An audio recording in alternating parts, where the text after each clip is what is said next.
مانگی ہوئی توجہ عزت نفس کی توہین ہے۔ انسان کو اپنے بے بس ہونے کا احساس تب ہوتا ہے جب وہ کسی کو دیکھنے کے لیے یا اس سے بات کرنے کے لیے ترس جاتا ہے۔ جواب دینے میں کوئی زور نہیں لگتا، اصل طاقت چپ رہنے میں لگتی ہے۔ میں نے ایک مدت تک لوگوں کو پرکھا ہے۔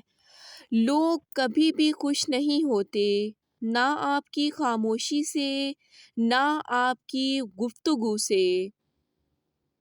کسی کو اتنی عزت نہ دو کہ آپ کی بے عزتی کرنا وہ اپنا حق ہی سمجھ لے۔ لوگ نصیحت سے نہیں، ٹھوکر سے سبق لیتے ہیں، کیونکہ نصیحت اکثر ایک کان سے داخل ہو کر دوسرے کان سے باہر نکل جاتی ہے، مگر ٹھوکر سیدھی دل پر لگتی ہے۔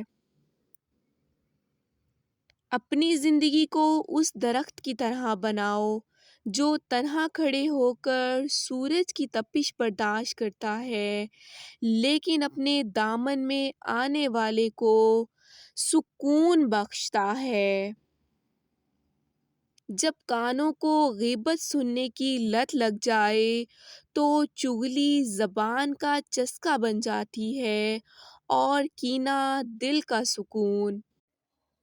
وہ لہجے یاد رہتے ہیں جن سے آپ کا سارا اعتماد اور عزت نفس مٹی ہوا ہوتا ہے۔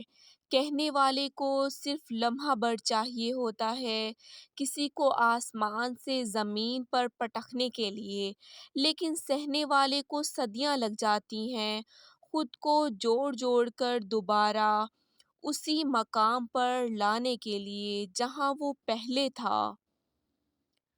کپڑے انسان کے جسم کو ڈھانپتے ہیں اور گفتگو اس کی شخصیت کو۔ اتنی کوشش ضرور کیا کریں کہ کوئی آپ کی وجہ سے رب کے سامنے نہ روئے۔ کسی کی جگہ لینا اور کمی پوری کرنا دو الگ الگ باتیں ہیں۔ جگہ لی جا سکتی ہے لیکن کمی پوری نہیں ہو سکتی۔ اپنی اولاد کے لیے سہولیات زندگی سے زیادہ ان کی تربیت کی فکر کریں۔ پرندے اپنے بچوں کو پرواز سکھاتے ہیں، گھونسلے بنا کر نہیں دیتے۔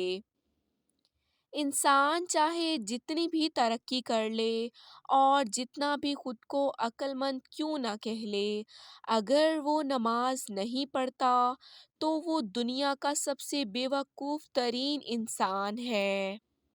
اللہ تعالیٰ آپ کو زندگی کی ہر وہ خوشی دے جو آپ کے حق میں بہتر اور مستقل ہو۔ اللہ کی عطائیں کبھی ختم ہونے والی نہیں، طلب کرنا بندے کا کام ہے۔ حالت کوئی بھی ہو، شکر ہمیشہ شکوے سے بہتر ہے۔ آپ کے وہ الفاظ تحفہ ہیں جو دوسروں کو آگے بڑھنے کا حوصلہ دیتے ہیں۔ زندگی ایک انجان کتاب کی طرح ہے، اگلے صفحے پر کیا لکھا ہے کسی کو نہیں معلوم۔